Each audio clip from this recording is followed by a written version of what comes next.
Evening, ladies and gentlemen, and you are live with those guys on Sunday night. What's up, everyone? Let me pull up the. So, yeah, unfortunately, normally what happens is we would go live from Novice Quad's channel, but tonight we are live on my channel because he had to work this evening and he won't be able to be here with us this evening. So it's going to just be Justin and I, and we're going to be talking about a couple of things here tonight. A little bit of drone news, things that we've found out, and we'd like to share with you. Justin, you don't happen to have any information, anything going on about the with the racing drones and anything, do you? As of now, everyone's just going higher in battery power. So racing drones started off with 2 and 3 cells. Now people are trying 6 and 8 cells. So that's the big push now, trying to get more power out of these little drones. Instead of having a 5 to 7 minute flight, we're trying to get 10 to 15 minute flights on these drones. Okay. But with more power comes more consequences, and you're either going to kill a battery using it 5 times or it's going to blow up, which is right for the game, but that's how it is. Well, the give and take. We got a couple of people in the chat. How you doing, Asgard Studios? Drone Junkie, Asgard Studios. Don't forget to hit that like button, thumbs up, and all of that stuff. Waiting for a few more people to come into the chat before we start.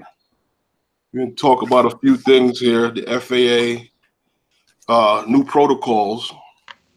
And we're also going to talk about some new rules that they want to change that's coming up in that. And the deadline is Monday for your feedback, from the public, from the hobbyists on those two rules, actually for the hobbyists and for 107, because it affects both of us as well. We're also going to be talking about this new software that DJI came out with. So there's a few things we got to talk about tonight. Let me pull this up. I made you a moderator, Justin. All right, I see you. I got you. Okay. So yeah. Also, the deadline was April 12th for the people in the UK to send in any feedback and weigh in on the new drone rules and laws in the UK.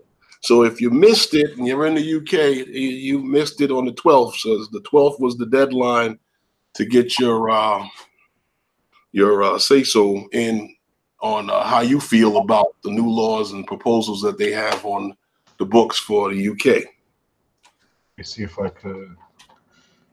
Let's see if I can post a link in there so people know. The link on what? For the sending your comments. Oh, okay. For the drone laws in the United States. Yeah. Okay, we're going to talk about that in a few minutes. But what I wanted to start with was that this new FAA protocol that they're talking about.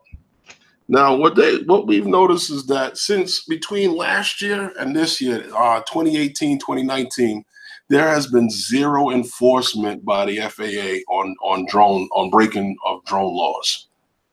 So it seems as if the protocol that they're trying to go with now, because they're talking about surveilling areas where rogue drone flights, illegal drone flights have been taking place, anywhere within the Bravo, Charlie, and Echo airspace. So what they're saying is that in at least 5 or more reports of drone flights in those areas that are not, regulated drone flights that are, notified, I guess, the through air traffic control. 5 or more in that area, they're going to start surveilling that area. What they're really trying to do is to crack down on drone pilots and try to get everyone to fly within the confines of the rules and regulations set by the FAA. And I don't think that they're really trying to enforce any penalties unless you don't comply, and they continue to find that, people are flying in those areas. Remember, most people have DJI, drones, so they don't have to be close by to surveil the area. They could, if there's drones in that area and they have the DJI, I don't know what they call the aeroscope. I think it was. Was that the name of it, Justin? I think so. So that's what they're gonna use to surveillance and see. Yeah, to more than likely they'll be using it, because if I was surveilling the area and I know how many drones that DJI moves, I would use it and try to pick up who's flying in that area. Yeah, I got you. So now, do they say what's going to happen if they catch someone flying illegally? What they're talking is they're trying to do education first. Educate the pilot, make sure the pilot is educated on it, and that the pilot, complies with the law.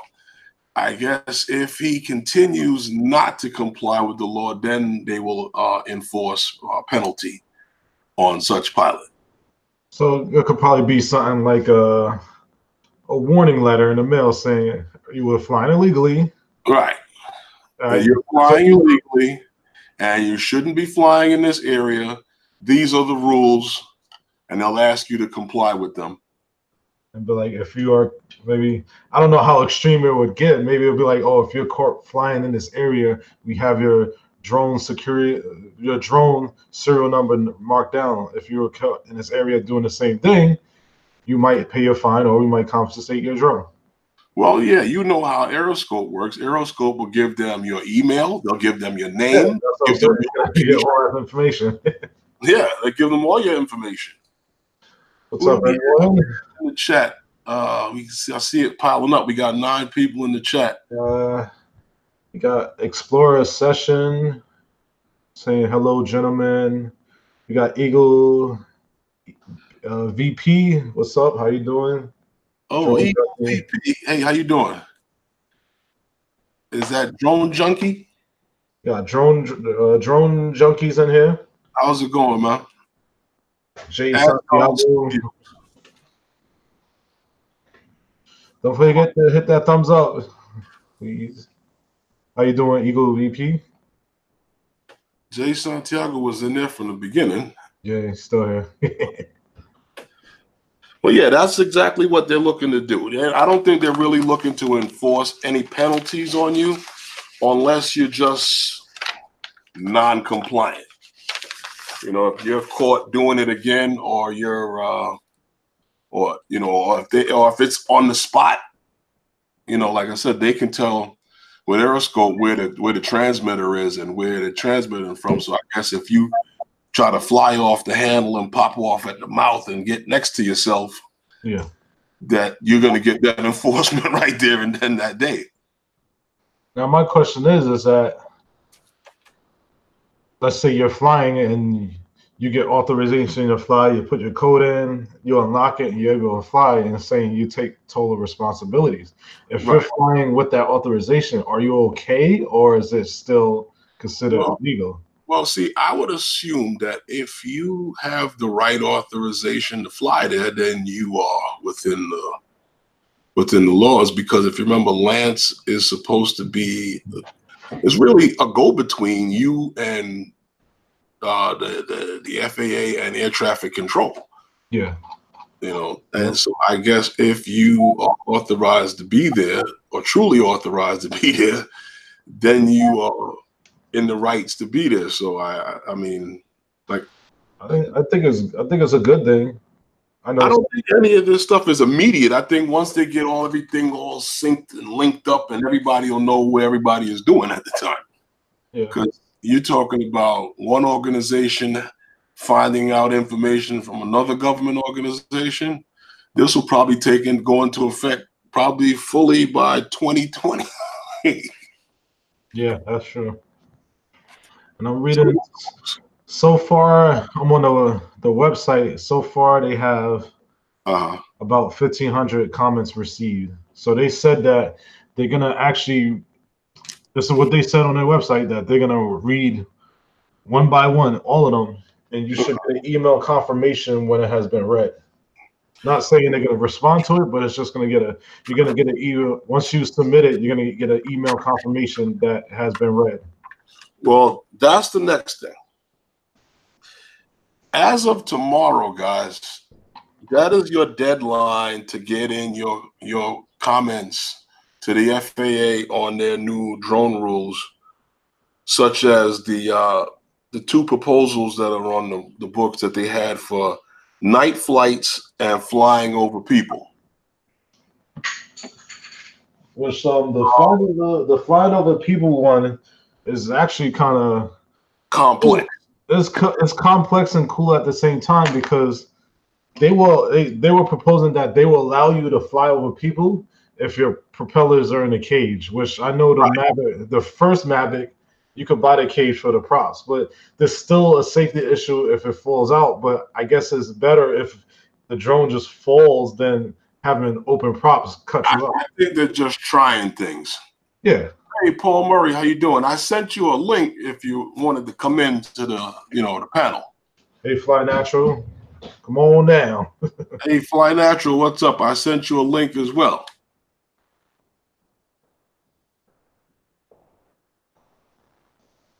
Drone Junkie, they had parachutes since I think the Phantom 3.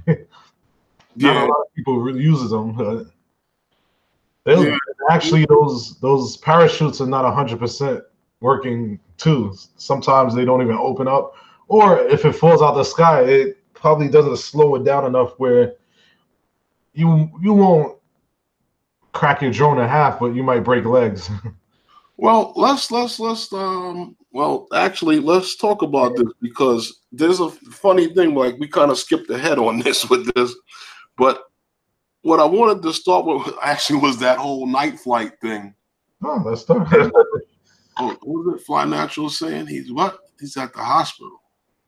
At the hospital. He's visiting family. He said he can't at the moment. That's cool. Hey, Philly Drone, like, what's up? You can come in if you want to. He's like the hype man. I don't have his email. Philly Drone Life, if you could put your email in there real quick and we'll remove the comment. We can get you in here if you want. You can send it to him? He says, I got your email. I'll put your number in my phone. Oh, no, he's talking to someone else. Okay. But, yeah. Basically, what I wanted to start with was that whole... He just put it in, so... The rules and... Herman, if go into chats real quick and snatch his email up. Okay. You can send him a link and I'll hide it. So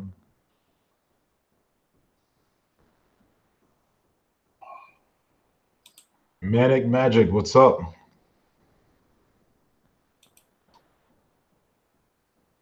Nature's Beauty, how you doing?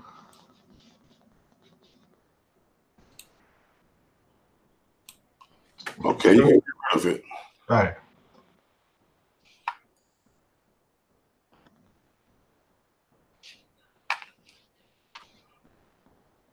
Now, see, I don't want to lose this page by trying to get that email to him. That was the problem.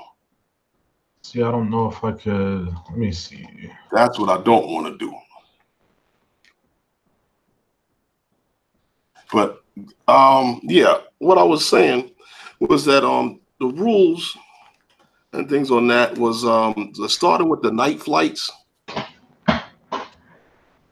They were saying that they wanted you to have a light. Now, they weren't really specifying what type of light. I heard a lot of guys talking about strobes and stuff like that, but they didn't say what type of light or what type of strobe you had to have. They just mentioned that it had to be, 3 statutory miles of visibility.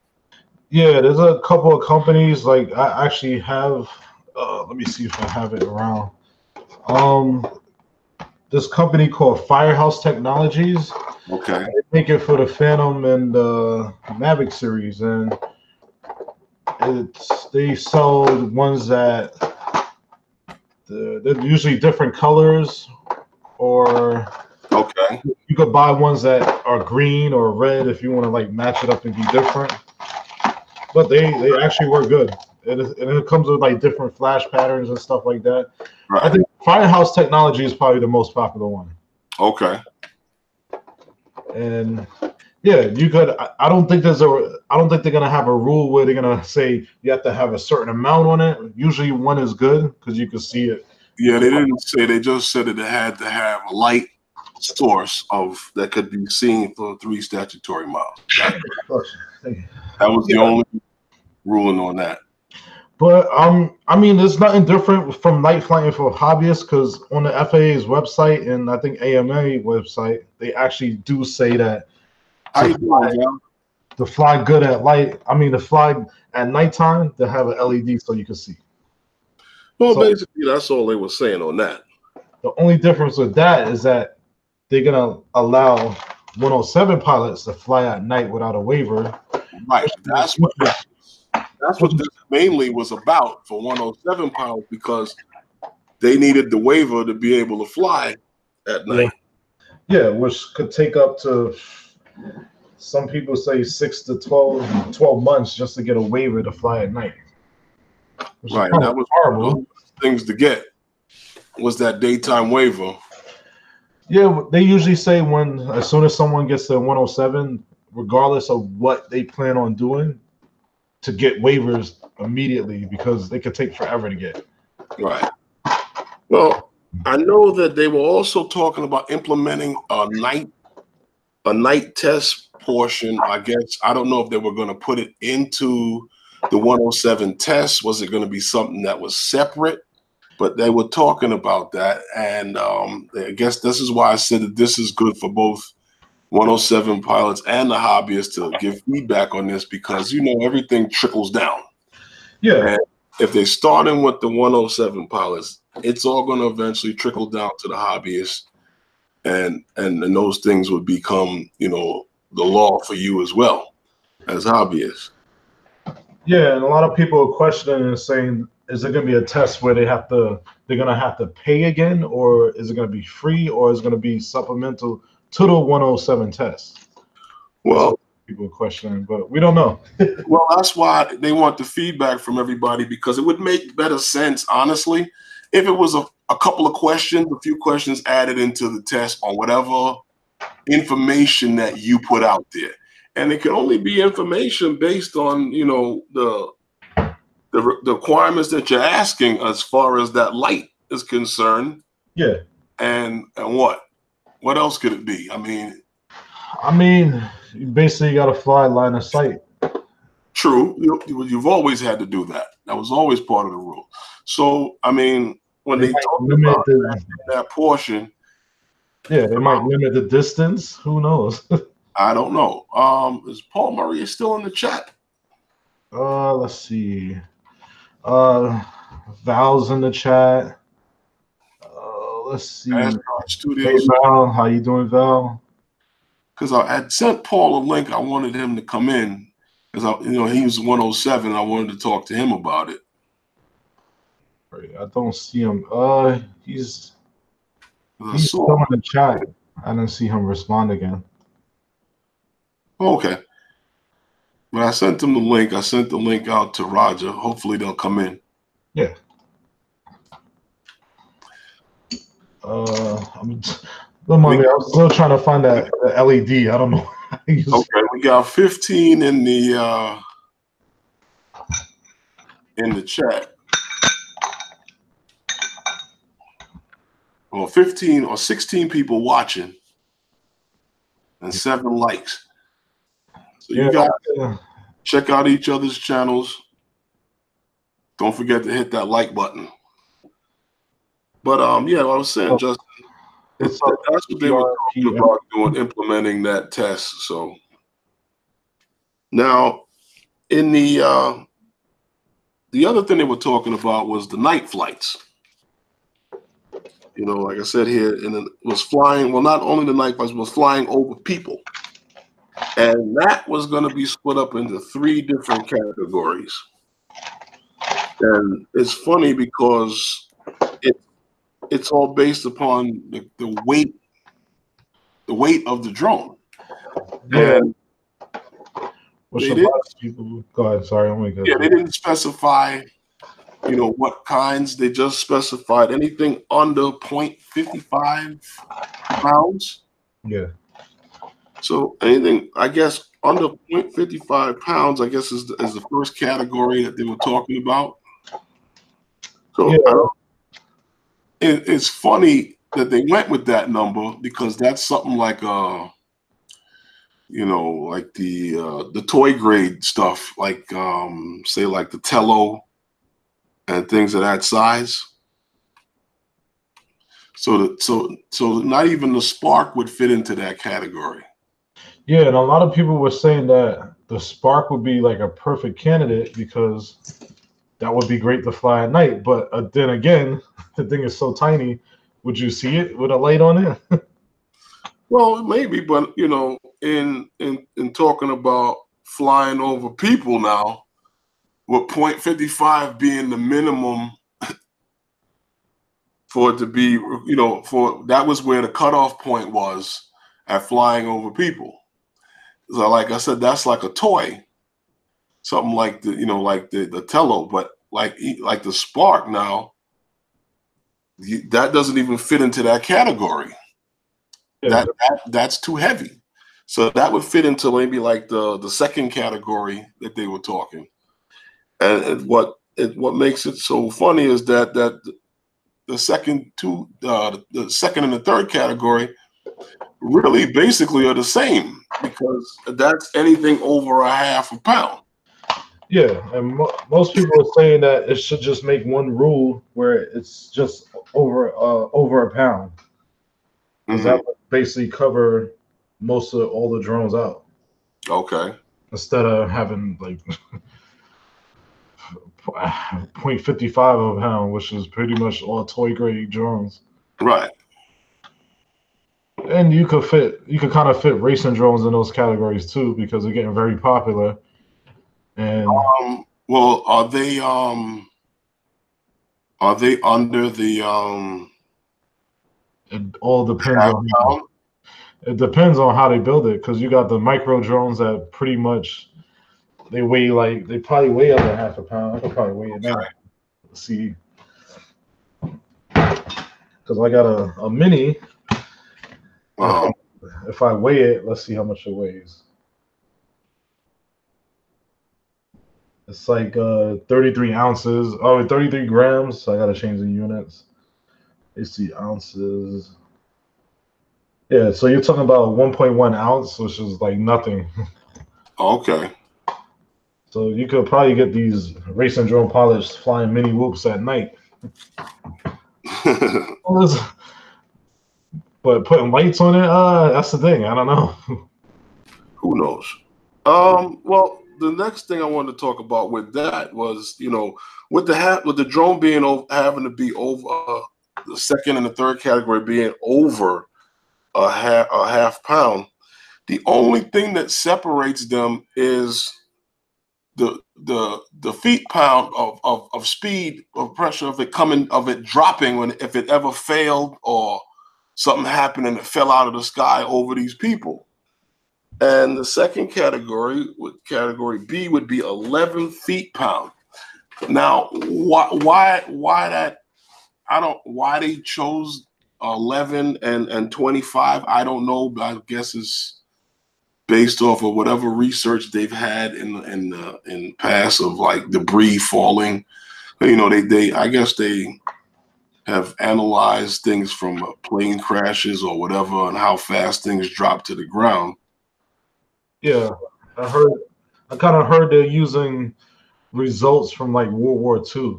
So they even compared it to like almost like they compare it to a bullet. If someone shoots a bullet into the sky, when it falls down, it's Mhm. not do any damage. It's not going to kill you. It might hit you in your head, but you're not going to die from it.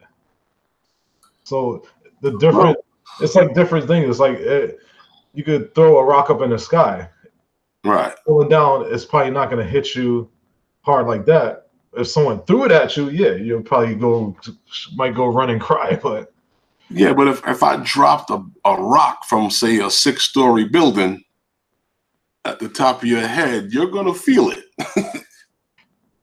that if and another thing about that is it going to go straight down or is it going to veer off? Who So knows? it's like a lot of it's so much to it. It's just that they have something set for that particular size, and who But knows see, whether they change it or anything like that. these drones are made out of plastics. Yeah, that's another thing. They're made out of plastic. They're not made out of metal and some of that. Stuff Unless like that. unless someone puts metal props on it, but God forbid, I don't know why, because you would probably lose a finger. But I'm Well, pretty sure these things will break apart before they even hit the ground. I mean, you know, taking into consideration whatever the speed is that they travel to the ground. Um, we both know a guy who had a drone fail on him, and it fell out the sky, and it I don't remember how fast he said it fell at 55 miles per hour or something like that Yeah. from 400 feet in the air. Okay. So that's a Phantom 4 Pro fully loaded with a battery and props Yeah. coming to the ground. That's a lot of speed considering how when it hit the ground it cracked into pieces. The battery went one way, the camera went the other way. You Yeah. know, I don't know these tests and stuff like that on how fast these things will drop out the sky. It's all going to be left up to the manufacturers. Well, yeah, that's what they were proposing too, that they're gonna give the manufacturers a little input into the rules and regulations as well. So if we're limited to 400 feet and you basically do a test on a drone to see how fast it's falling, which is the damage, maybe that could be some input into it. Right, because if you're thinking about Phantom 4 Pro, like I said, falling from 400 feet in the air. Now, I didn't see the flight logs, but from what was quoted to me by the pilot, I think he had mentioned 55 miles an hour straight to the ground. Yeah. That's pretty fast, considering how. I mean, I'm not. I no way am I saying that a drone is as destructive as a car, but the reason why they had lowered our speed limit down to what they did here in the city to crawl was that they were saying that if you hit someone at that speed, they're more likely to survive the hit than if you were traveling at say 30 miles an hour and hit the same person. Yeah. How they calculate that, I don't know. Did they figure it by hitting a child, or did they figure it out by hitting a full grown adult? I don't know what they did. But at 55 miles an hour, I don't care whose head it is. That drone coming down that fast with a battery in it. Ooh. Ooh. Yeah. I've been hitting that with a drone, coming down, but not from 400 feet in the air, maybe from like 20 feet in the air when it would attack me. But like I said, they're made out of plastic. I don't know what the damage would be, how bad the damage could possibly be. Who knows? Yeah. But that was one of the things they mentioned. But what they were talking though was that no blades exposed. Yeah, that's what I was talking about. You might have to put your drone in a cage. Mm-hmm. Right. So So what they're talking is basically, we've all seen the ones that they had for the Mavic that looked like Looked like those motorcycle cages that they had in the circus that you ride around in, but they had it to cover the propellers, to cover the ends of the propellers. Yeah. As far as I know right now, the Mavic 1 series is the only one I saw with they call it the cage. Right. I don't know if any other drones have that. I mean, I don't think are they considering prop guards? I don't know if prop guards would be considered. Well, prop guards still have open, still open. They're still open blades. Hey, Paul Murray, did you get the link that I sent you? Hey, what's up, Matt? What's up, Matt?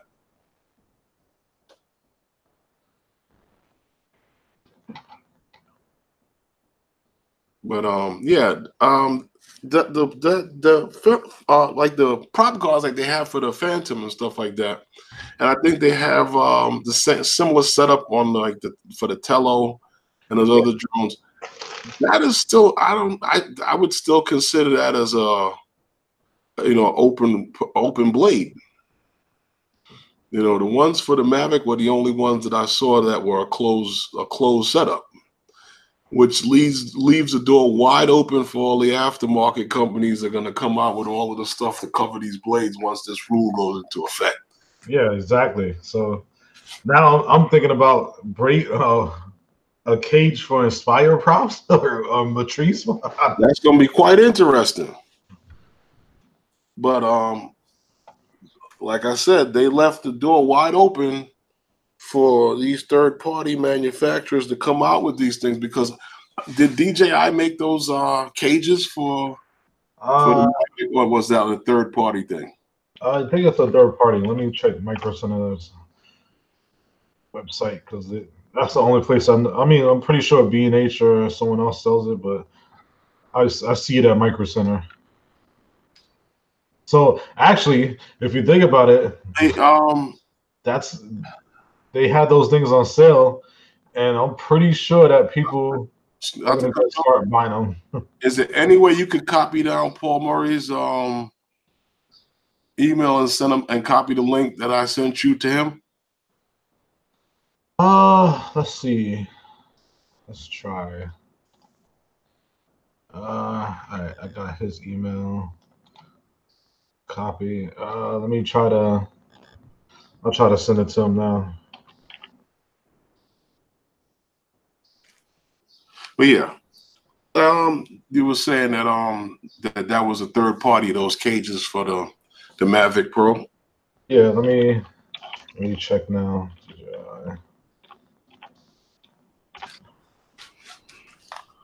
So I'm pretty sure now those accessories that actually nobody really bought it, so it's probably the price is. No one bought it, but now they're gonna become necessary for you to be able to fly if you want to fly over people. I know it's made by DJI. It's called DJI. Okay. It's DJI propeller cage for the Mavic Pro quadcopter, and it's $150 now. It was on sale a couple weeks ago for $100, but I guess since they announced this, they know that now people are gonna. But here's the thing: by putting this cage on, your flight time is gonna be 12 minutes. Wow. So that's probably putting a lot of weight on it since it's all metal. But I mean, you might have to do a lot in 12 minutes. Did you send him that link? Because I want to get rid of that email off the screen. You can get rid of it. I copied it, right? I copied it already. Paste. I already got his email, so let's see. We'll copy this link.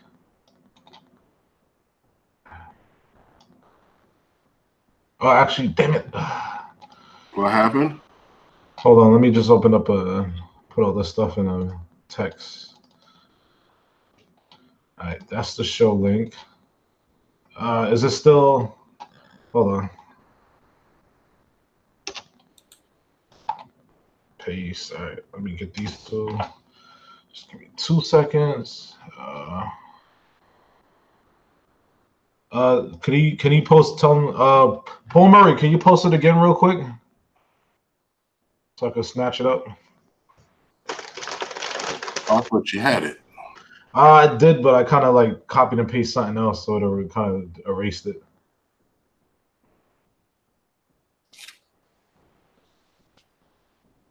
See, I would do it on this end, but the last time I did it, I lost everything. Hey, Philly Drone Life, you want to get in here? You're more than welcome to. Let's see.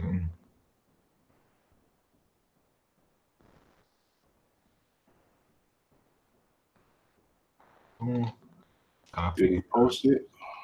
Yeah. Okay. He's a you made him a moderator, so all right. So you could hide that. I'm good. Let's see. I don't even see it. Oh, I see it.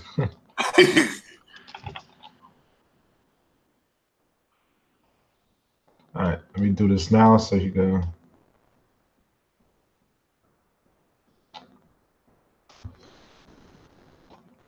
Gmail.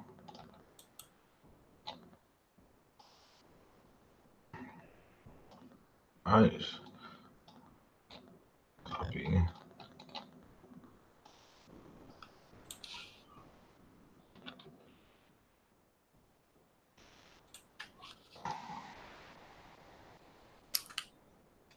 All right, I just sent this, so let me know if you got it. If he pops in, then. Okay. So yeah, now that I didn't even notice that I read the description. So you're cutting down a drone that had 28-minute flight time by putting a cage on it. You're getting only 12 minutes. So Now I'm curious to know why it cuts down the flight time so much. how much it weighs? It weighs. It says the total weight is almost a pound and a half added onto your drone. Oh. This particular one is 1.3 pounds. What they need to do. Oh, I think Philly Drone Life sent his email again. All right, let me.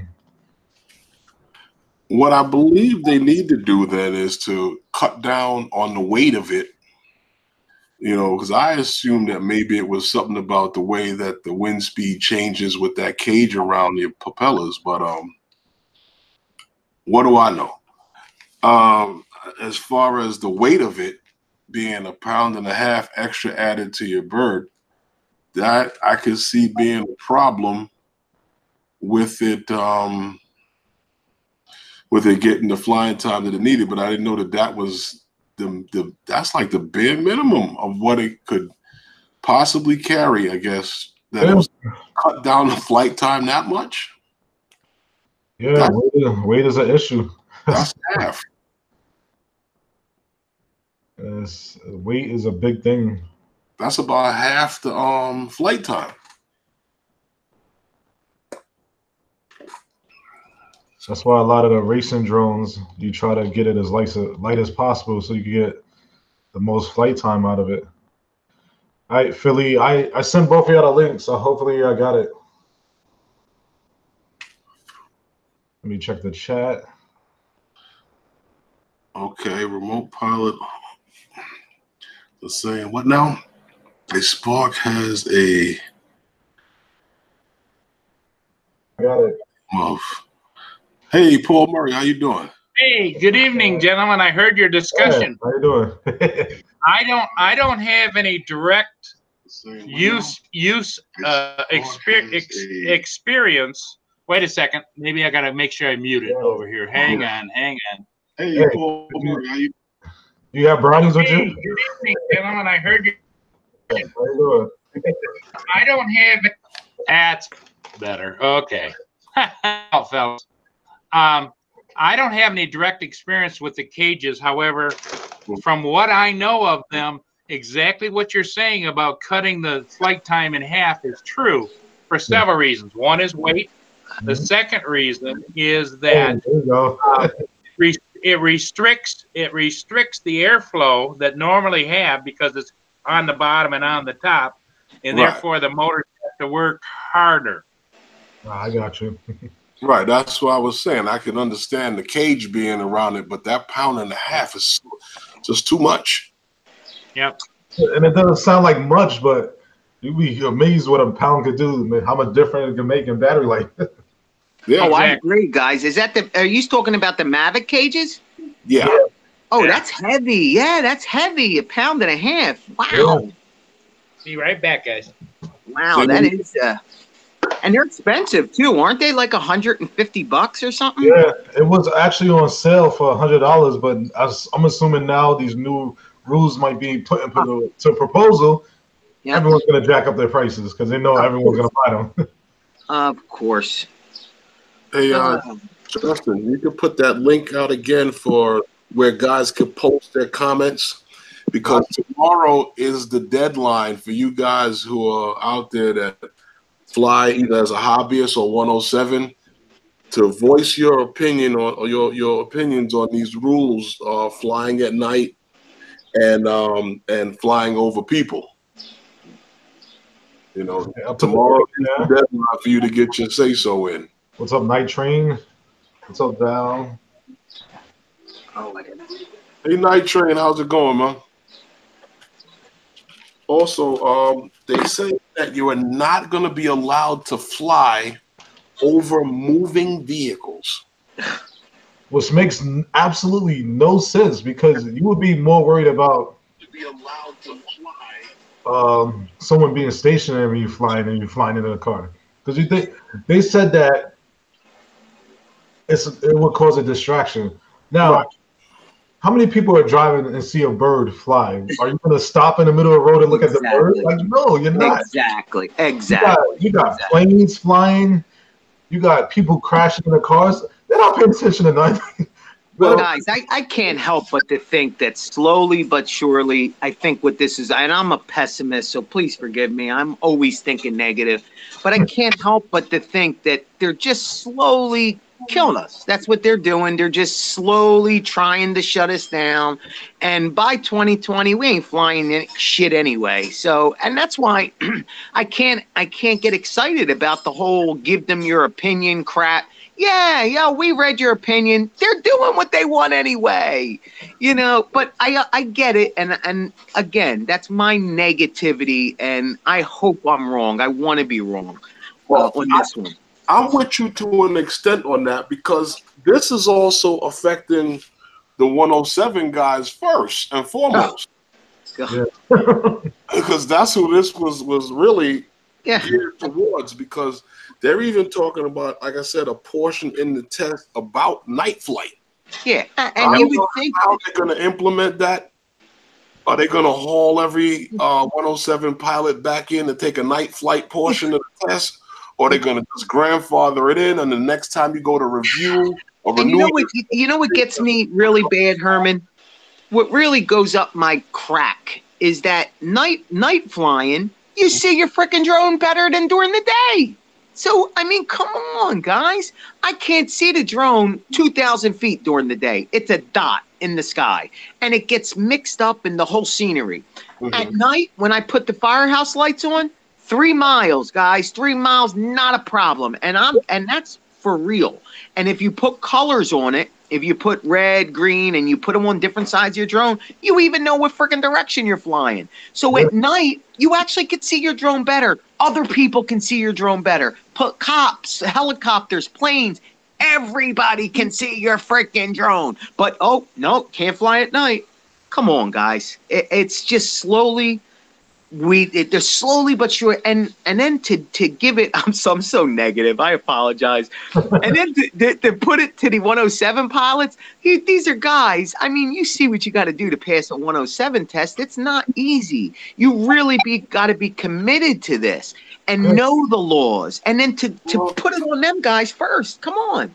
Well, you're right, and like I said, you know, I was looking at it, and they were talking about this thing here, but they mentioned. And it had to have a light that can be seen from 3 statutory miles. Now, I personally think that they need to come up with a height. You know, I don't know. Maybe they can come up with a specific. You know, when is it necessary? Because if I'm flying at 50 feet in the air, is it necessary for me to have a light that can be seen from 3 miles away? If I'm only flying within the line of sight at 50 to 100 feet in the air. And Herman, I did a flight the other night from a parking lot, and it was at night, you know, so theoretically I was not compliant now that I know the rules, or I think I know them. Don't, please, nobody quote me on that because I'm stupid. I don't know the rules. Okay. But I just want to make sure in case anybody's listening, I'm still ignorant. I don't know the rules, but I'm trying, guys. Anyway, I took off from a parking lot at night, but the parking lot was brighter than daytime. And all around me, the buildings were so lit up. They were so bright. I mean, it was like daytime. But yet, is that still considered night? I mean, I guess it is, right? The sun's down, it's night. You know, oh, you can't fly. I went nowhere. I didn't go further than 200 feet from my home point. Well, maybe 500 feet. I think as long as you have a light on your drone. I had all the lights on it. I had all that stuff. It was annoying to people. Well, that's another thing. It's like you want us to put this bright light on it. Yeah. Someone's gonna be like, "What is that in the sky?" Yeah, exactly, Justin. And I was flying around a building in Center City, not around it, but at the top of it. So it had to be annoying people that all hell seeing these gigantic flashing strobes, all different colors. That's annoying. That would bother me. If I paid all that money to live in that place, that would annoy the crap out of me. Well, feeling like a police car flying outside my window. That goes into another specific rule that wasn't on the books this time. That's called the privacy laws. Yeah. You wasn't around these people building. Oh, you're not allowed to be around a building either? Well, you could be around the building, but not hovering in front of the window. Oh no, I was moving, but as you're moving, my God, the lights are so bright. I mean, you've seen them flashing off the side of the building. The Firehouse Arc 2s are strong. Okay. Oh, that's only the two. I have the ones with 4. Is that 4 or 2? That's 2. I can't even imagine it's 4. Yeah, I have the Arc 2s. They got 4 of them on there. They are blinding. When you watch Michael land at night, he's lighting up his whole neighborhood. It's flashing off signs 4 blocks away. Yeah, it's bright. It's insane how bright they are.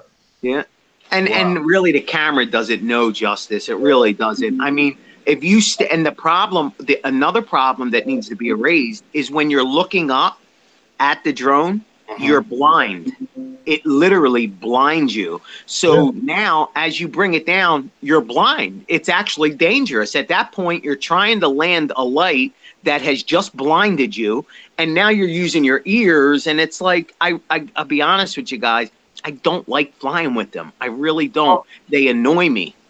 I can understand that, but you know what I have a problem with listening to when I'm listening to what you're saying about them? I do a lot of video. I know what you're going to say. I have video, and my thing is, DJI designed the drone so is that when you're flying, when you're up there, and whether you're taking pictures or you're doing a video, it will kill those lights that are on the drone because they interfere with your pictures and your video. Correct. How does this flashing strobe now work with my video and my pictures? Well, I got you on this one. Now, if you go onto eBay, which, mind you, these Firehouse Technology strobes are hard as hell to find. They sell out instantly. So now they have like aftermarket people are making thousands that they slip into. Yep. I know I have it for the Mavic where it sits on the actual arm. Yeah, I saw that. Moves it away from the camera so it doesn't kill your picture.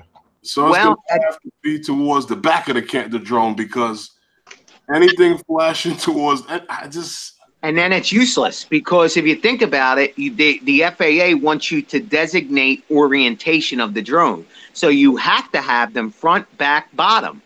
You know, side, whatever, however you want to orientate. So it's definitely going to be front and back. And then I usually put one top and bottom, white top and bottom, and then colors front and back. So but it does get in the camera. Yes, Herman, that's the answer. So basically, if someone like say, what's that, the Loom Q, if they came out with something that would work, they would blow everyone out the water because you can turn that off from, I guess you can control it, I believe, from your phone. From the Wi-Fi. The only problem. Shoot your video and then turn it back on. Yes, the problem with the Loom Cube though is weight. Yeah. The Firehouse is so light, guys. They are like nothing. I mean, and so I mean, I like them. I like them actually during the day because I use them during the day for orientation and to spot my drone. Because during the day they work. They're so bright, you can actually see them during the day. It's amazing. So I like them better. And also at nighttime, if you're going to go a couple thousand feet, it's awesome to know exactly where that drone's at night. So that's all an amazing. I mean, I love them for that. There's a couple downsides. I wish there was a way to shut them off electronically. When I land, I wish I could shut them off so I didn't have to stare right at them. That's something that, you know, I wish I can do. But other than that, but I use, there you go. Okay, I stick them on with Velcro. The alternative is that DJI came up with is the Enterprise. Gotcha. Which that has the strobe that mounts on the top. You know, so then you have the strobe mounted on the top, 3-mile strobe, and it is controlled on your device. You turn it on, correct, turn it off. Awesome. So when you get that close enough, you can turn it off and not blind yourself. How about you the can turn it bottom? up. Show us the bottom, Paul. Now, I believe that something like that might be where they're probably going to go with everything what they come out with now. Because and you know, we don't have anybody that flies the Mavic 2 has landing lights, right? They added another effect on there. You can put it to night flight, and they will then start to strobe. Okay. And you can turn that on and off on your controller as well. Well, is that the same? Is it the same strength, Paul? Because I'm looking at your drone, and it looks like it just has the two lights on the Enterprise. That's what we have on the Mavics. Yes, just the two. So it's not an extra two, is it? And then if you don't want the top strobe, you want to have lights. Then you mount this on the top, the spotlights, and they're just like aircraft landing lights. They're so bright. And then this is what Michael wanted to have when he did his dance. You mount on the speaker, you talk into your controller. I'm gonna have guys, like 500 yards. Guys, if I get that, forget it. I'm going viral, man. I am going to be messing with people. I'm catching drug dealers. I'm going to be stalking all kinds of people. Put that away. I see you over there. Get off of that corner. I'm going to be messing with it. Take your shirt off. Come on, let's see a little. and like Michael, what I do is I don't have the big ones, but I have Flytrons, which are the little strobe lights that strobe, and you can just mount them with Velcro on the back of the drone. That's what I do. I have them on the back and on the bottom. Okay. Yeah, and that's how I attach mine as well. I just have them Velcroed on. And I'll be honest with you guys, I've flown in 15-mile-an-hour winds. And what I get nervous about, this is what nervous, I mean, they haven't fell off is my point. But I get nervous because what I'm worried about is if they did fly off, that they would hit a prop and take me down. That's what I worry about more than anything. I thought about that. Yeah, not so much. I mean, not to mention that the strobes are $36, so it's going to cost you if you lose one. That's the thing. You're flying at 15-mile-an-hour winds. And I've flown in 15-mile-an-hour winds, not a problem. And and they didn't fly off on regular Velcro. Now they do sell that Connect Velcro, which I need to get. That plastic stuff that like snaps in. Pass. Oh, I know what that is. Yeah. Correct. Yeah, it's clear and it kind of snaps in. That's the stuff like I'm gonna get. On the Easy Pass. And these little guys here, of course, you just charge them right on you with your USB. Okay. They will flash for up to 5 hours. Wow. Okay. Yeah. And they're all self-contained. The battery's on board. Everything's good to go. And actually, they're about the size of a postage stamp. Tiny. But here's with the Velcro I added to it. how thick they are. They're not much. Yeah. Yeah, they are small, and I'll vouch for that, guys. I've flown maybe 4 times so far with my lights, and they're still fully charged. I mean, I go to plug them in, and maybe they start to charge for 10 minutes, and then they're full again. So it's, you know, they got a nice battery life to them, and that's the Arc 2s I'm talking about. So I don't know about pulls, but 6 hours is a long time. It's a lot of flights. Yeah. Yeah. Yeah, I haven't had any problems with them. Yeah. Oh, you used them too, Justin? Yeah. Mm-hmm. What do you use them on? I use it on the Phantom. The Phantom. I Gotcha. haven't used it on the Mavic yet, but that might. And that's what's nice about the Velcro. You just stick a little piece of Velcro to any one of your drones, and boop, you put a piece on the light, and if anywhere on any one of your crafts, and you just rip off, put on, just stick them on, a little piece of tape. So it's a wonderful thing. Yeah. Old guy on the drone, how you doing?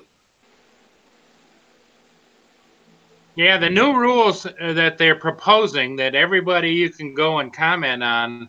I went and did a comment, and Okay. I understand rulemaking. However, I just got done 2 weeks ago, guys, taking my relicensure test for my 107. I know, that's so And it was even a little bit harder because the way they're starting to trick you now is, used to be just as simple. When you go look at the pre-testing, you know how they were just like one sentence and then 3 answers and 1 sentence and 3 choice of 3 answers.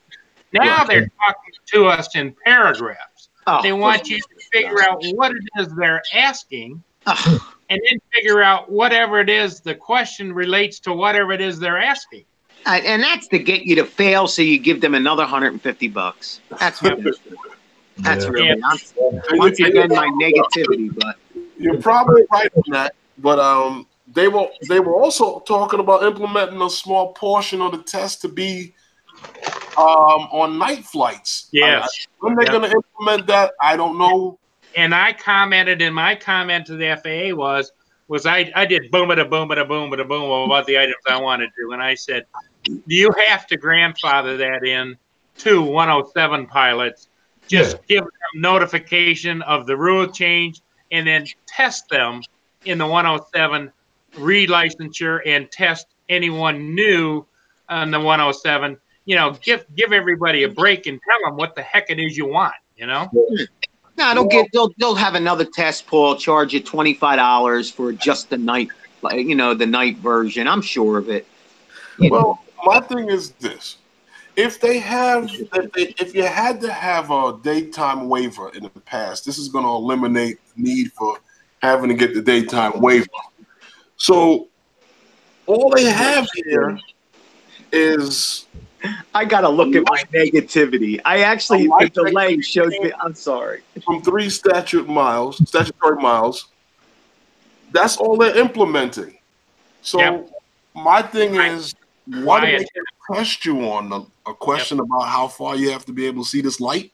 Exactly. And the other point being is we already know as 107 pilots that right now, if we want to fly at nighttime, we have to get a waiver, which we have to know how to operate under the waiver. So therefore, why would we operate any differently without having to get a waiver, to be compliant? I don't get it either. Oh, here's my waiver.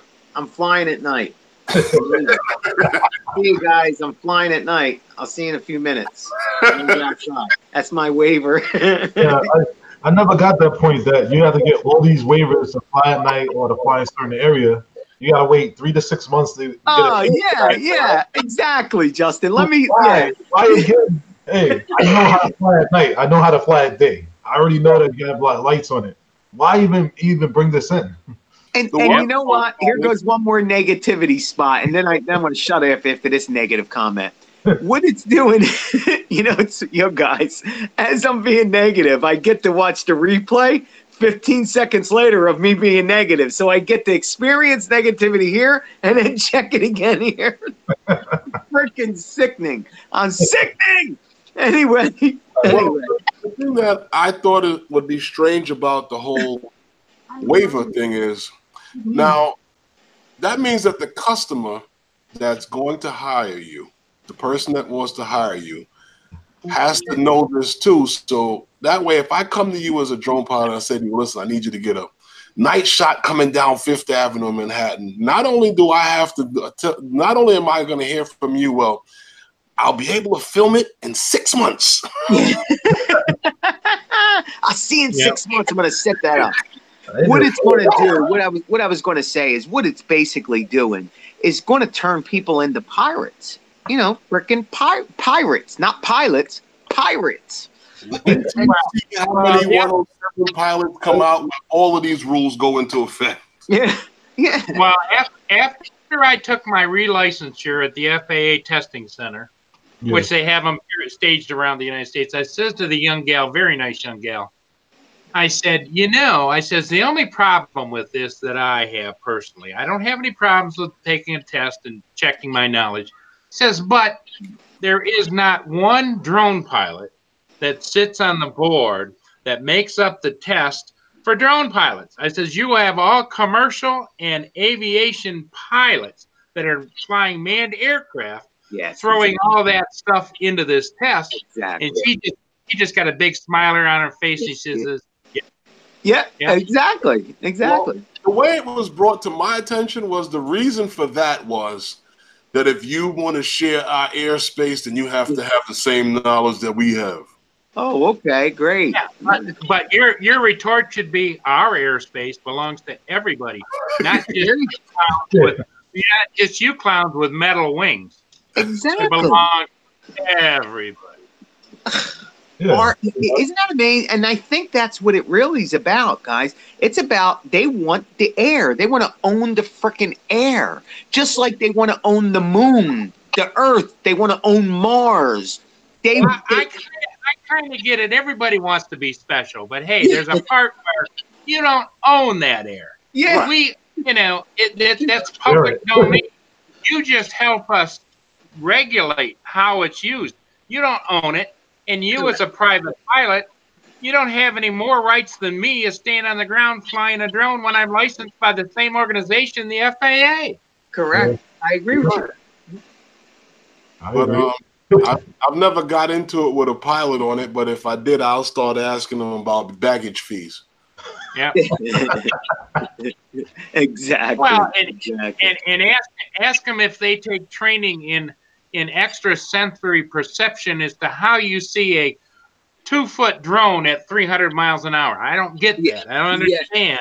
Exactly. A spark. How you know that it was a DJI Inspire 1 or a DJI or Phantom a 4. Yeah, or a Spark. When you're doing, even at their slowest point when they're coming down is 160 miles an hour. Well, I'll tell you, if these pilots can see that drone, truthfully, at that speed, Major League Baseball, sign them up.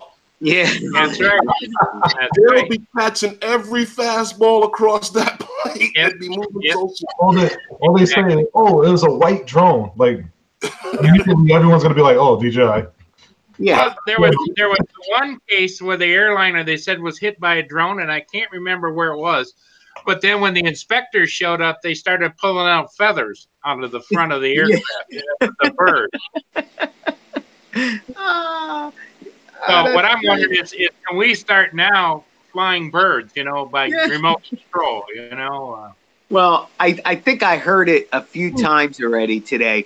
DJI needs to smell the coffee here and create a freaking drone that's sub 250 grams, one of them little mosquito guys with a 4K camera on it with freaking OcuSync. Make the controller huge. Who cares how big the controller is, right? But the drone needs to be as small as can be, as light as a feather. And we start setting them up. This way there's no damage to any person, place, thing, and everybody's happy. The only problem is, Michael, with that idea, and I agree with you. Yeah. However, in order to handle the average wind speed across the United States, like here, I live next to the lakes, and it's a good day if it's 7 miles an hour, and it's an average day when it's 15-mile-an-hour winds, and it's a bad day when it's 30-mile-an-hour winds. So you don't just put a little micro drone up and it'll go Phew, I don't care what kind of, that'll be gone like.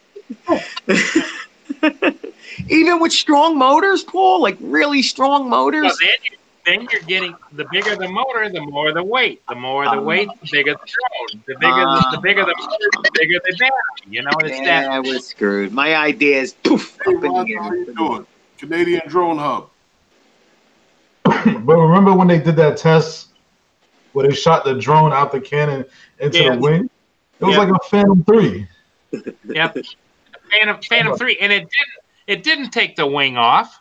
Yeah, it made a dent in the wing, and they get those kinds of dents from chicken strikes, from bird strikes, from hawk strikes, and yeah, it would have to get right into the engine, and then it would blow the engine out. But they still got two others, don't they, or at least one other, and they could still land the freaking thing. There's supposed to be under the law redundancy, so that even on multi-engine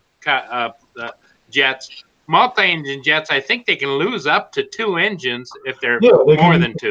Yeah, they could lose. I guess if it has 4 in it, they could fly with 2. I think they can even fly with 1, if I'm not mistaken. Well, especially if you're just trying to safely come down. Yeah. God forbid something like that does happen. But from what I understood from that whole thing that they had shown, I think DJI had came back with something that it was an unrealistic test. Correct. Yes, they did. That's right. Yeah, they went after them. I think they had mentioned that they also wanted them to cease and desist and using that video. Yeah. Correct. Yeah, there was a lawsuit against that. Yeah, because it was putting them down as a company. They were just, and the drone they were used was white. It was shaped like a Phantom. They were basically targeting DJI drones. Yeah, because they could have used any other drone besides DJI, but they went with that. Yep. But if you ever go and you watch any videos on jet engine construction and all that kind of stuff, they talk about you can almost put anything through that engine. Yeah, it'll rip up some blades or whatever. But chances are, let's keep going. It's Hollywood that does the big engine blowouts, all that kind of stuff. Yeah, I didn't know that. I think of a drone and a jet engine. Jet engine wins. Yeah. Exactly. and no drone pilot wants to be responsible for putting down a 747, and it's almost as if we're the bad people in this automatically. Let's name all the drone people as pirates. They're all no good and they're out for trouble, and that couldn't be further from the truth. It really couldn't. But they can pick on us because of get rid of us, and then they keep their airspace, because the bigger the hobby gets, the more they have to throw at us, and that's it really does suck. And the sad part is, if the radical gets their ways, you're not going to have jetliners anyway to worry about. So they want to get rid of all fossil fuels, and I don't know how hard it would be to flap the wings of a 747. Well, you know how people are. Well, they did it on the Flintstones. Well, you know how people are. They'll just let's use electric. Yeah. Then you'd have to have some guy there changing the battery out halfway to California. Yeah. It'd be airports everywhere. Or every passenger has some pedals in front of them, and the captain. Pedal a little faster. Without the battery. Yeah. We're running a little low. Get ready to pedal. Yep. Yeah, if you want to fly, you got to bring along your lipo. That's and plug it in. You plug your battery in, and it all goes into the engines. Well, on the back of each seat, there's a place to plug in your battery. The Matrice 600 has 8 batteries on it? Yeah, that's great. It's all around the fucking thing. Battery to plug in. Yeah, and what do you get on that? 14 minutes or something? What's the flight time? 40 minutes. Yeah, you do. You get 40 minutes. I know. But 40 minutes, it's only lifting 25 or 30 pounds. and the landing gear on a 747 weighs I think it's like 3,000 pounds. Yeah, the LiPo would have to be the size of 4 jet airplanes to get down the runway. That's it, just to get down the runway. Now, if it's running on lipos, what's the flight time? What, 5 to 6? No, 4 minutes. You take off, you land. There'll be airports everywhere. Welcome aboard Flight 172 from Newark to Miami. Miami was stopped in New York and in Charleston and in what Yeah. They would love it. Think of the money they could make and the jobs it would create. But think of the jobs that it would create for the stations that have to build out in the middle of the Atlantic Ocean. Yeah. For you to land and put a new battery in and take off. I'm for it. Can you imagine if they had an airport emergency and they put everybody in a landing pattern and they were electric? Like, hey, I was there first. My emergency beeper's going off, yo, and you hear the DJI beeping, beep beep beep beep beep beep. Land now. You get that light on the remote for the cable. Critical battery warning. Yeah, critical landing now. No. Return home. Dude, you think I've gotten that woman saying landing now over a freaking rooftop a mile away, and she's landing now. And before you were able to still push up, I've got that message. Oh my God. Oh, you want to talk about that? So I'm very familiar with the butt clench. It used to be an exercise for me. Yeah. The first 500 flights of all my drones was the butt clench exercise. Yeah. But getting back to the FAA situation at hand, I think there really is dual concern here, not only for us commercial pilots, but as we all know, regulations seem to trickle down. You know, that's what I was just saying. Yeah. Ah, man, I can't help but to be negative, but I hope they prove me wrong. I really do. I just want to fly.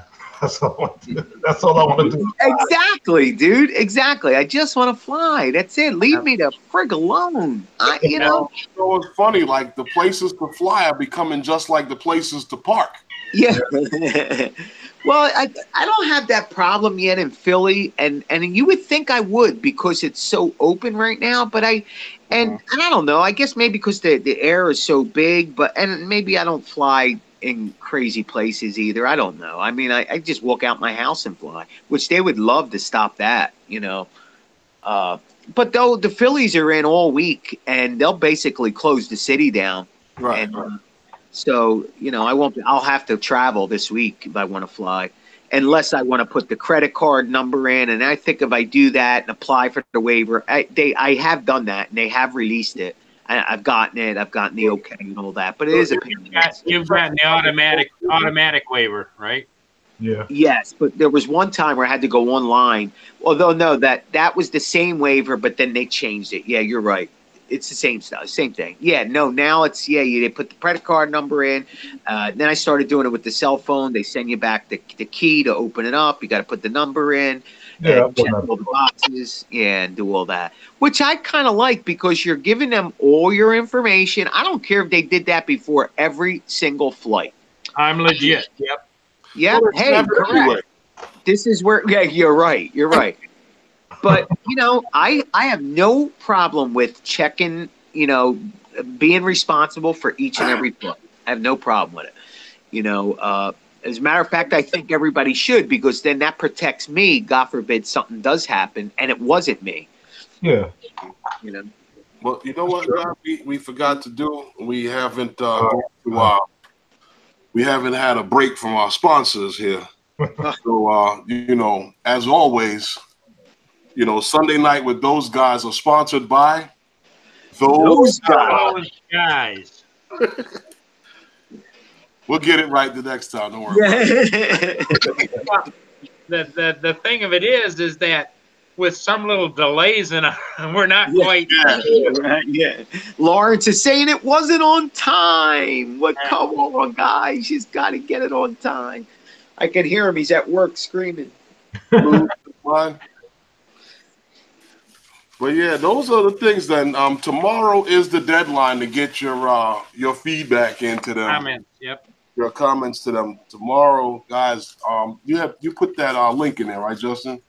Yeah, I put it in a couple of times. I'll put it in again. Okay, I think it's there now, right? That's it. Yep. You guys got until tomorrow to get your feedback in. Is anyone familiar with that? This new software that DJI is coming out with, I think they released it already. I heard about it from the first of this year. The firmware update? No, they have a new software, the DJI Terra 3D mapping software. Yeah. It's like $2,000, dude. It's thousands of dollars. Yeah, but that's mapping software. Is that what it costs? Yeah, well, Billy Kyle will be getting that. It's actually cheaper than what do you call it? The Pix 4D. 4D, yep. But like $42 a month cheaper. Yeah. For the annual subscription, because it's like a little over $2,000 for the annual subscription. Yeah. Well, I guess if you're doing them jobs, you're getting paid, right? Yeah. Right. I mean, if you're doing those kind of jobs, then if you're doing mapping, all I see it is a pass-through fee, because if you're doing mapping, you're not going to absorb that. You're just going to add it on to the cost of doing your mapping. Yeah. For each job is probably going to pay for your yearly subscription. Exactly. Yeah, and it does 2D, it does 3D. Yeah. Points. It's pretty. I mean, it's pretty cool. And that does. So can I ask you guys a question? This might be a little off the topic, but I have a YouTuber question. Okay. And you guys are popular. You know, hey, a lot more popular than me. Michael, before you get going, tilt your camera down a little bit. I love your air conditioner. There you go. Thank you. I love when my manager tells me what to do. You know, today he gave me a call and he said, Michael, you know, last night you were studying for the 101 test, the 107 test, and if I was you, I would take down that video you just put up. What's wrong with my freaking video, Paul? Come on, it was a great one, and I did that. I was flying. Wow, from minute 1 to minute 6, you couldn't see your drone. Oh, what are you talking about? I saw it was right here.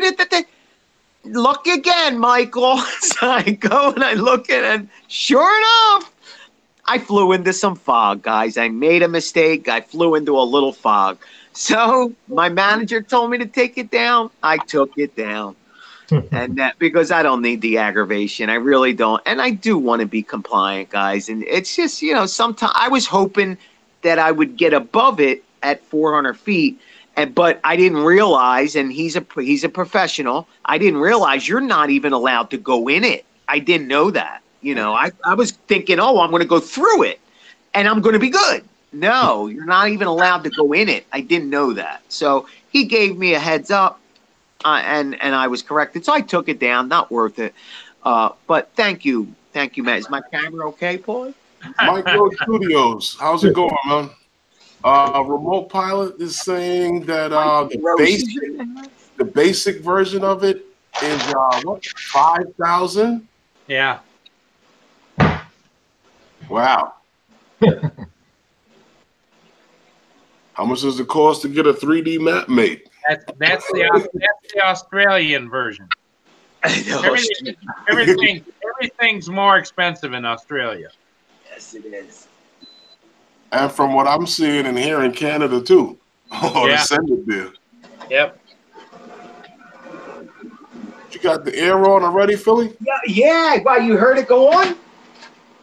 I just put it on. You got to remember, Michael, when you stand up, we get a good shot of your air conditioner. Oh, we're even now? Yeah, it is pretty loud. Guys, I hate turning the air conditioner on because it's so freaking loud.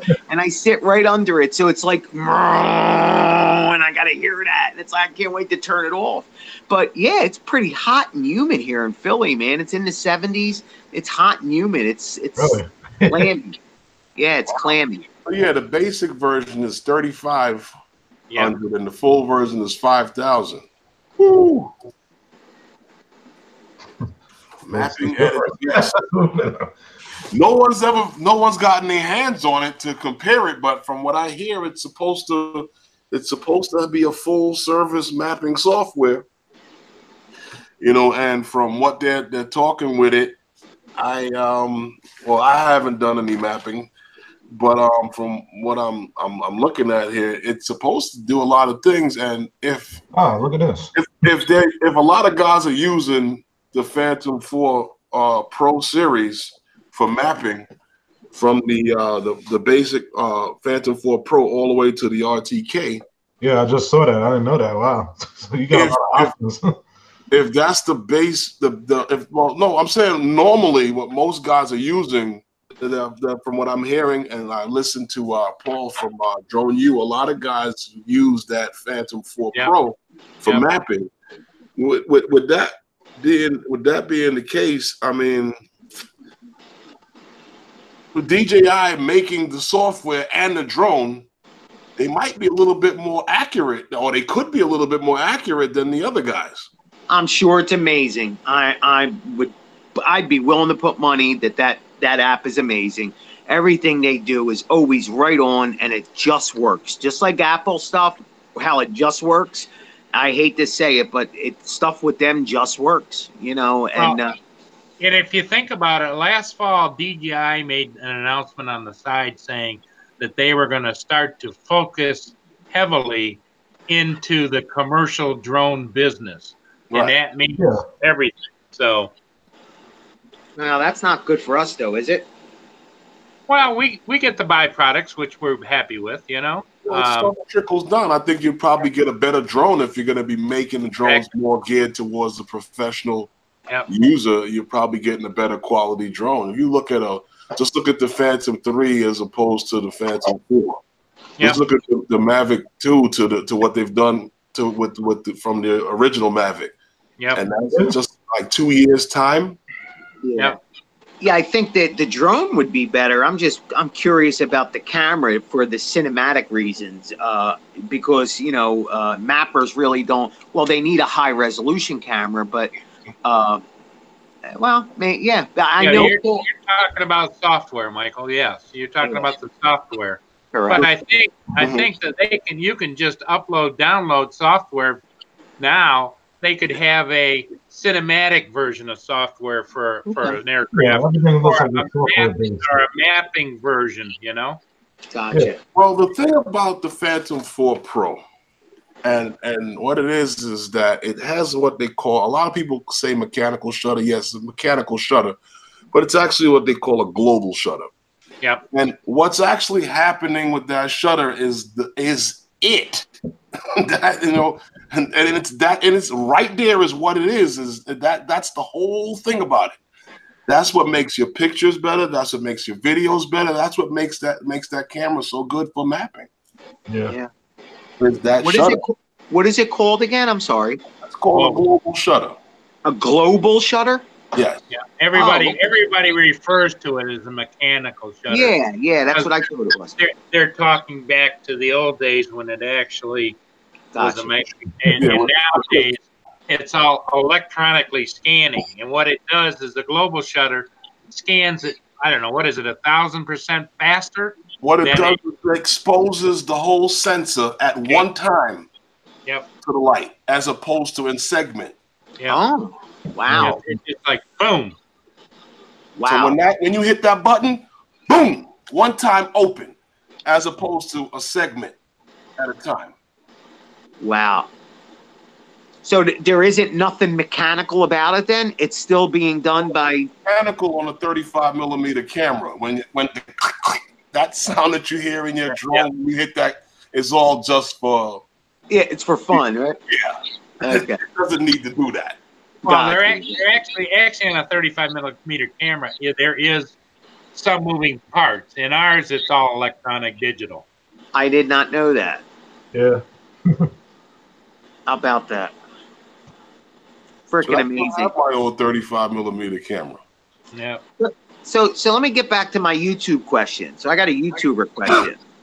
So my YouTuber question is, if a guy has, let's say, 40,000 subs, 60,000 subs, let's say his name is Billy Kyle. Let's just use him as an example.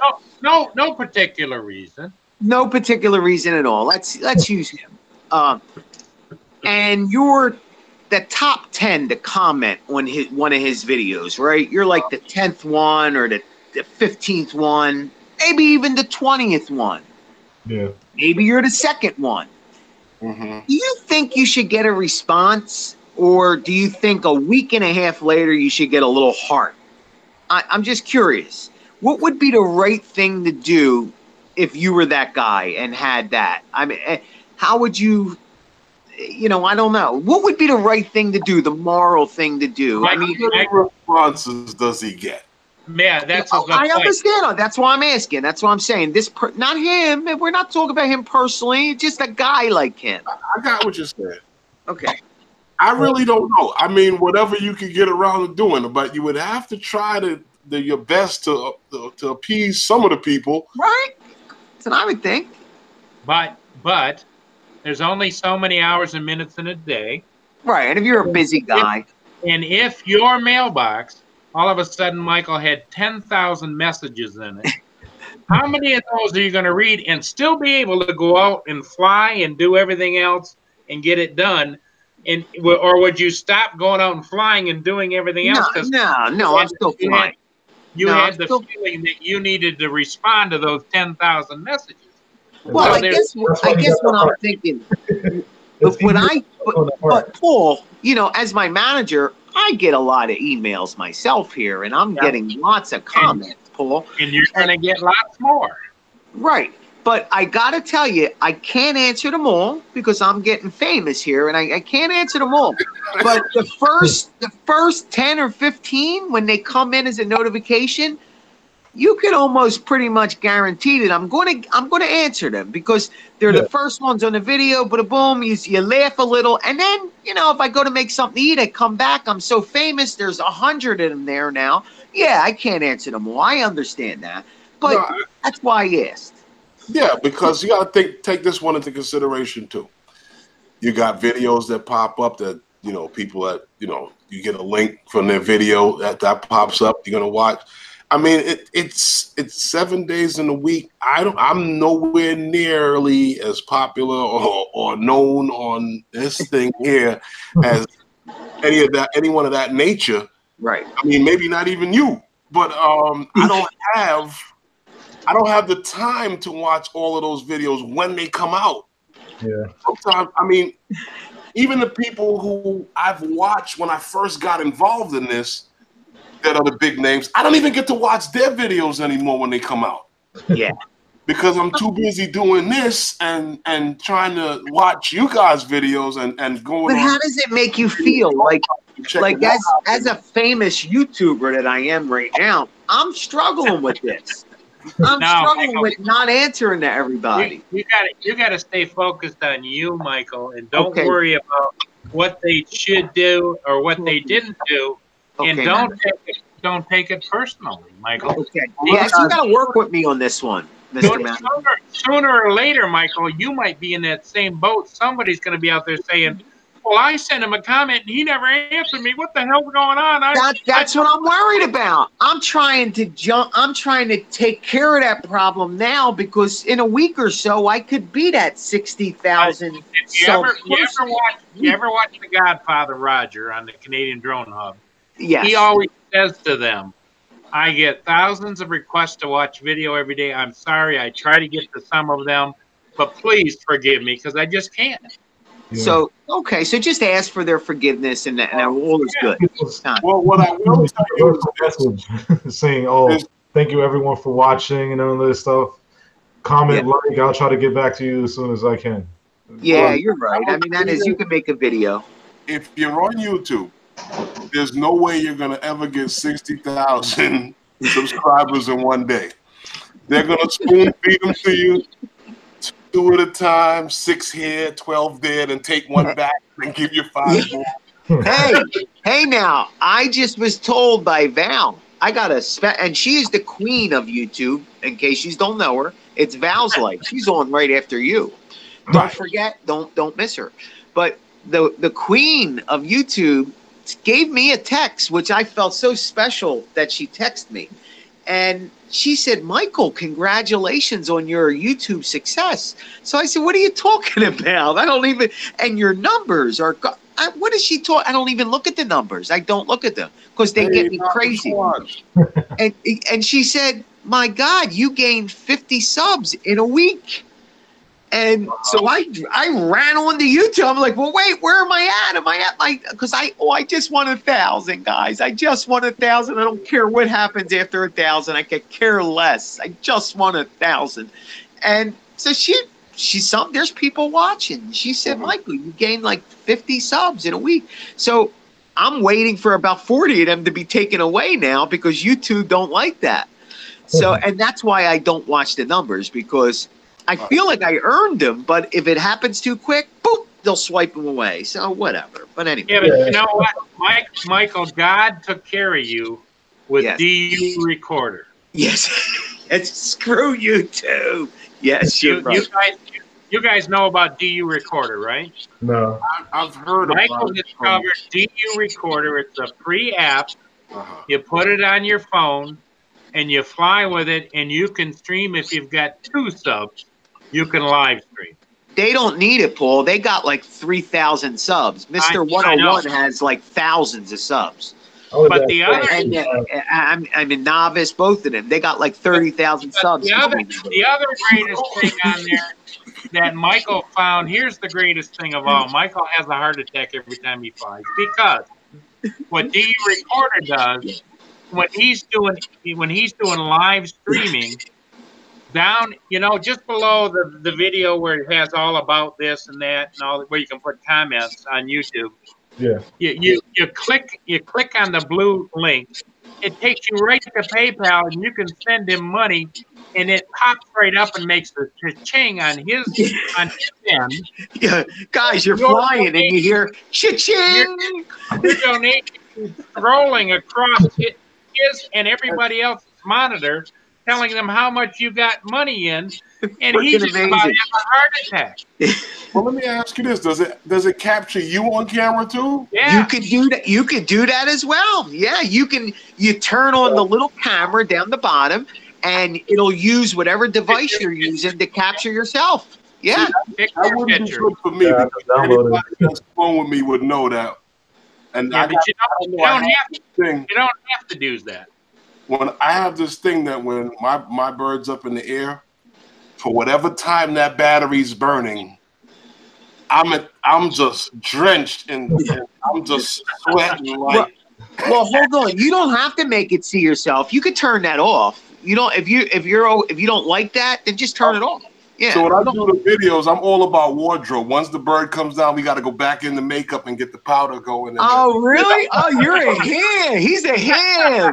Oh, well, I may have to talk to you after the stream because I need some makeup. We got to work on the makeup side of things. Yeah, that's how I'm going to get to 1,000. I don't actually use makeup, but what I'm saying is when I bring the bird down, I do my outro for the video and stuff like that. I got to dry off because I'm I know. Guess what? Today I was sweating myself. Listening while he's working. I'm gonna have to silence him with this dancing thing. Boy, he keeps going on about that all the time. Ignore the guy in the chat that's talking about the dancing. Who? I'm missing it. Somebody's dancing? Like personal assistant. Lawrence keeps needling him about dancing, dancing, and He's got And, some moves. Yes. Even when you were on Val's Life, he kept just poking at you and poking at you. Oh, really? Okay. I didn't tell everyone he was on his school's breakdance team. So Oh, you guys know. So he's a natural. He went Okay. from being the guy that carried the radio to the guy that carried the linoleum. yeah. Yeah, the linoleum. Dude, I ain't doing no breakdancing. I will break every bone of my body if I do any breakdancing. Oh, that's awesome, bro. Back in the day when they used to roll out the linoleum. Yeah, I remember that days. Yeah. Oh, hell yeah, you sure wouldn't want to spin like that on concrete. Oh, We used to roll out the cardboard. We couldn't afford linoleum. We used cardboard. You know what? It was funny. We actually had, when I was in high school, a group of guys that used to hang out in the cafeteria at lunchtime. They had the radio, the whole setup. I'm like, yo, how'd you get that radio into the school? Yeah.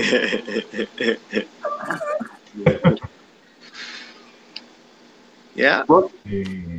Anything else you guys want to talk about? Because the only thing we had here on the docket was the left was to talk about was the software, and we got about a little less than a half hour left in the show. well, I think that the software issue is interesting because it really only affects people that are A, 107 pilots, and B, who are decided that they want to do mapping. And there's money to be made in mapping, but if you're a 107 pilot and you're not really that techno into it, there's money to make in real estate and all kinds of other areas that you can do as a 107 pilot as well. Right. But if we talked about that, that wouldn't be as much or very exciting as what I want to talk about. And what I would like to talk about is my Saturday Life Live show. And and listen, guys, these millions of guys out there in the chat, you millions, don't forget to hit the like button first off, and second, send your video to Philly Drone Life at gmail.com, and you can try out to be on Saturday Life Live with your famous buddy Mikey. So you got to be crazy. I'm looking for crazy. I'm looking for loud, obnoxious, something that dancers. Yeah, there you go. If you dance a little bit, send it. Here you go. There you go. In essence, Michael's looking for his twin brother. There you go. And then we're just going to go nuts on a Saturday. On a Saturday, we don't really know when yet, but we're doing it on Saturday. No, not you. Nuts and you, Michael. That just is so unlike you. You know, because you're always so reserved and calm and mild-mannered. I try. We're gonna go live from right there in the street. Well, I got a couple ideas. I think some of my ideas is we need to take the show on the road. We can't just keep doing everything right outside the house. I think we're going to start hitting South Street. We're going to start walking with the gimbal, start messing with people. Okay. I'm probably going to get punched in the face a few times. Yeah. So, but that'll just be my section, and then I'll do a battery, maybe a half hour, and then I'll send it off to the next guy, and you can, sign off to him, and he'll do his little half hour show, and then maybe we have 3 or 4 people, and in this way, everybody gets, a Saturday show as well as a Sunday morning sunrise show. Okay. So, yeah, that's what I was thinking. I got a question for you. How did Philadelphia get that city of brotherly love thing? How'd you get that? Because you know why I asked? Because I watched the NFL draft when you guys drafted Donovan McNabb, and that didn't look like brotherly love. Yeah, no. Dude, didn't they also, I'm not a big sports fan, but didn't they also bomb people like in the freaking stadium? They threw rocks at one guy. When it snowed, they bombed the freaking team with snowballs. They broke people's heads open. And yet it's the city of brotherly love. I don't get it, dude. Well, yes, because Michael, you're the symbol of brotherly love. I don't know if you guys caught it or not. Michael out there in his underwear dancing around at nighttime, flying a drone, yelling and screaming and carrying on. And everybody walking by him, looking at him like, what? Which, by the way, I am in a little bit of a trouble with my neighbors because of that. Yeah, they're not real excited about that part of my show. What, they got you on the home camera? Yeah, they came out and they're giving me the faces now because I like, why put your pants on? It's hot. I just run outside, do my show, come in. It's, and but I kind of figure like I'm in my own little world, and I forget they're walking their dogs and they want some peace and quiet too. And so now I'm trying to run into my car and but now I can't fly far because I need visual sight. So I scream in the car now. And hey, Michael, as your friends on the panel, I think unanimously we'll all raise our hand and vote that you wear pants from now on. I mean, I don't think they would mind so much if you had pants on. Yeah, I hear you. Well, it's been hot. It's been hot and humid here in Philly. They got short pants. Yeah, they got short pants. Well, all right, guys. All right, I'll wear pants. Okay, I'll wear pants. And I realized, Michael, that you were trying to get good at the tripod mode without any pants on. But no, you still have to stand up straight and hold on to your controller. Yeah, you like that? Yeah. Well, anyway, yeah. So yeah. On Saturday, I think we're gonna leave and we're gonna get out of the neighborhood, and I've got to start finding some places where I can really go nuts. And not have people call the police on me and stuff. So not that you haven't been going nuts already. I hold back, Paul. I'm holding back. You need a fresh spot. It's like when you were down by the river and the security was calling the cops on you because we got a nut on the sidewalk, right? Yeah, but I smoothed him over with love. See, that's how you handle it. I told him how much I love the work that he's doing. He's a wonderful human. And I'm just going to be here a minute. I swear 1 minute. And he came back a half hour later. I'm still there screaming. And that worked? That worked. Yeah, it worked. Yeah, you're right. He didn't call police on me. Of course, I can't go back there, but.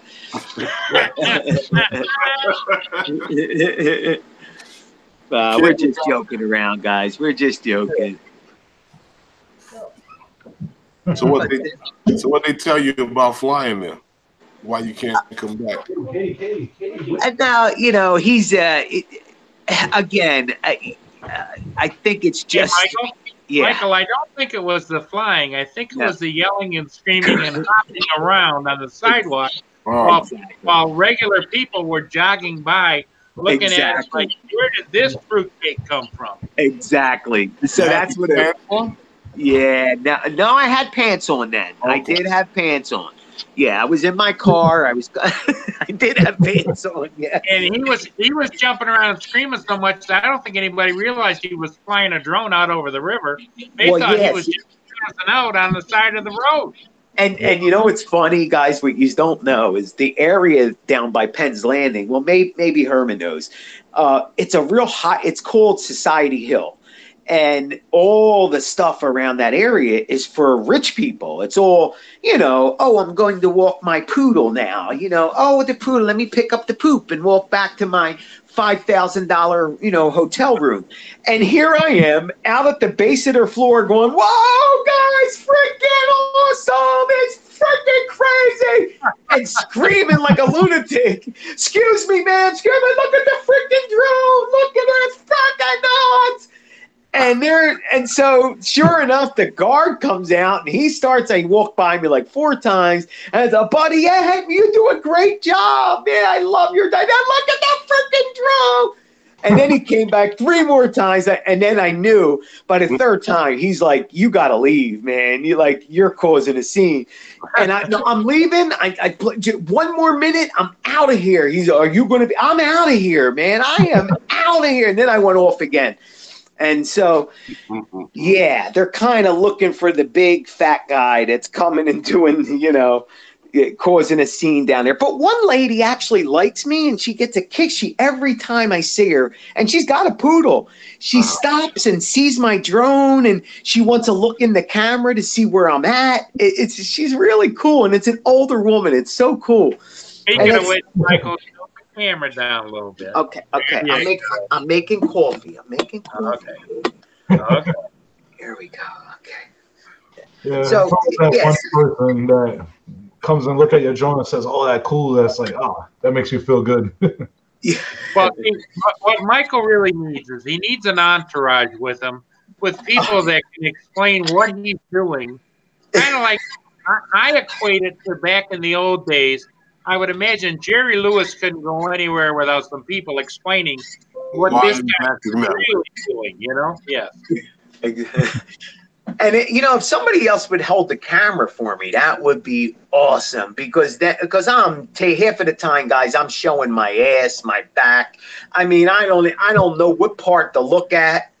I can never know whether. I always look at the picture, and I forget that that's not where I'm supposed to look at the little freaking hole. But the little hole. How do I know where the hole's at? Is it over here? Is it over here? Is it like it should have a little smile face around it or something? You know what I mean? Like two little eyes and a smile. That's actually a good idea, manager. We need to make little stickers that go around the camera hole with a little smiley face. There you go. If you do that for me, I'll look right in the camera. Justin's like, I used to like this guy. I don't like him anymore. He's out of his freaking mind. Where are you from, bud? Who, me? Yeah, where are you from? We're all in the same. We're all in New York. Oh, you're in New York too? Well, so you're close. You're close. I'm a little further out in Long Island, but it's all around. We're all close to each other. But Long Island might be closer to me. Where are you from, Herman? I'm in Brooklyn. I'm closer to you. You're closer to me. Yeah, Brooklyn. Yeah, that's only like 2.5 hours away. Yeah. And from my understanding, was it Centroy? How close was he? Said he was. He's like 2 hours from you, or an hour from you. About an hour and a half, 2 hours, right in the Hudson Valley area. He's not that far. We should meet up and just attack him. Like ask him where he's going to go fly his drone one afternoon, or and just attack him. Go up. Actually, cause a scene. There's probably more places to fly than down here. Yeah, because you can take off down there from almost anywhere. They don't have the air traffic that we have down here. Could you imagine if we show up at his school, how mortified he would be and how scared he would be that Philly Drone Life is going to lose it in this school? He would be trying everything to get us out. Okay, guys, I'll be right out there. Just come in. I'll be right outside. Just wait right there for me. And they'll go, we're coming in. Whoa. I'll meet you around the corner. I promise. We're coming in, Mark. We're coming in. Whoa, it's the fucking team. Whoa. It's the quad squad. Oh, he would be mortified. Lose his job. Go to school. And 5-year-olds in the class going, "Oh, I didn't know you were this crazy, Mark." Does he teach young kids or what? Who does he teach? He teaches calculus and all the high end stuff. And that's why I don't like the guy. That's exactly why I don't like the guy. Always said it. Hey, how could you like a frickin' guy that's that intelligent? Really, think about it. You don't want to be around a guy that does calculus that quick. Them triangles. Oh yeah, put them over the line. And that equals. Get out of equal. It'll kill me. I took algebra 2. I almost died. I swear to God, I almost frickin' died. Almost died. And maybe because I took it at 48 years old, but I went to school, right? And when I was in like looky there. Bye. Have a good night. I'm actually What you doing? Are you his wife or his daughter? If you're his Is that your daughter? Yes, she's a giant. Oh, Johnny. Because they're Good 9 years job. old and they're 5 feet tall already. That's why. We scared the living hell out of her. She ran away. She's gonna say, "Who are those idiots, Dad?" She's gonna say, who are those guys? Tell her that's that guy. Oh, that guy. I am that guy. Well, check it out. I'm gonna say it to you, Mark. When I went to school, right? I was horrible in school. When I was in elementary school and junior high school, I was a terror.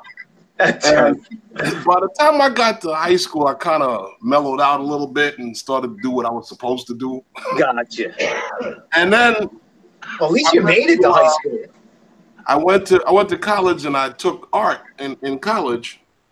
And when I left school, I started to I went and went back to school after a few years, actually, become an electrician. Wow. And I'm sitting there in the class, and I'm like, damn, this is what we did this math for in school? Same here, bro. What it was used for? Well, how about this, dude? Go ahead. I'm sorry. I had this teacher that was real disrespectful. Oh. He said to us, you know, I was a room full of older people. He goes, you know, some of you probably have children that are about 12, 13 years old. This is the math that they're doing in school. Maybe they can help you.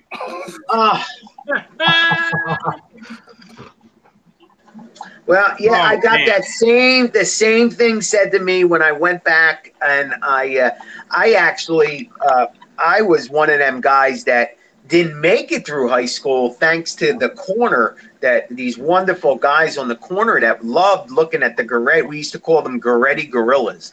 We have a school, a girls' school that's about 4 blocks from here, and it was more feasible for us to all quit school and stand on the corner, because then if we quit school, we can watch the girls leave school and just look at them. So that was the right career move to make. So I made that career move, and I left high school, and I never went back, man, until I realized that it's funny because people say, and I was making good money. I became a cabinet maker, and then I opened my own business. So I was, a journeyman, union journeyman. So I was like, what the hell do I need? I don't need my high school diploma. Why do I need it? So I was that guy that said, you don't need it.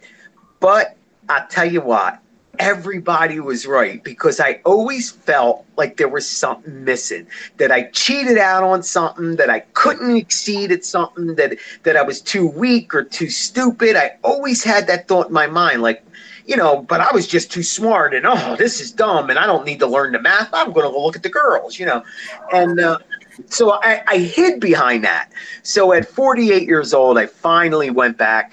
And let me tell you, graduating high school as an adult, it almost killed me, man. But we also had a math teacher that was like, I don't know what you're freaking out over. This is, the kids today are, anybody have kids? Just like, almost, it must have been the same freaking teacher. It's like, well, your kids are, they can help you with it. And I'm like, are you kidding me? Why aren't numbers? Where's the letters coming from? Why are they little? Come on, what's parentheses? Why are parentheses in math? No, you lose it. And I just couldn't get it. It couldn't, as an adult, I wouldn't let it get in till finally I broke down. They gave a test. It was actually finals. It was the final exam. And they handed me the test, and I studied, guys. I studied. Trust me, I studied. For hours, days. And he gave me the test, and I drew it blank. I looked at it and panicked, and my brain started flying. I couldn't answer a question. And I started crying. And then he came up to me, and I'm just like shaking my head, because now I'm thinking, all this work, all this energy I put in, I can't even answer question 1. And I'm hearing all the voices calling me, you're worthless, you're this, you're that. I broke down right in the class. I panicked, and he pulled me out of the class. The teacher, awesome guy, half my freaking age, pulled me out of the class. He said, Michael, let's get you together here. We talked, we breathed. He said, listen, you're going to pass. You know the stuff. Just go in there, and who cares what you freaking get on the test? Just do the best you can. And I went in there as Philly Drone Life. I'm like, yeah, who cares? And I did it. I remembered everything I studied, and I got like a 79 or 80 on the test. I didn't get 100 or anything like that, but I passed. That's all I needed to do was pass. And I was able to move on. And I'll tell you what, I actually liked it so much that learning and getting through and fighting my demons that I did what you did. I actually stayed in it, went on and took college courses for drug and alcohol addiction and also psychology. I wanted to be a psychologist. And so I did a year and a half of that. And it was awesome. I learned how to put parentheses around words. I never didn't know where the comma went in a freaking sentence. And I kind of knew from looking at other things, you know, but I didn't know why it went there. Why do you put a comment after that? You know, and then I learned before and, at, bub, and buts, and, you know, and I learned how to put it, you know, and why you do it. And I kind of started liking that because I liked the way it made me feel. So I stayed. And then the weight took me down. I got so big, I couldn't fit in the chairs, and that turned into a big scene in college, guys. If you don't fit in the chair, they basically want you to go get a paper saying you're disabled, and then they have to put a special chair with your name on it. And the young kids would steal my chair because they sat in an uncomfortable chair, and here they are.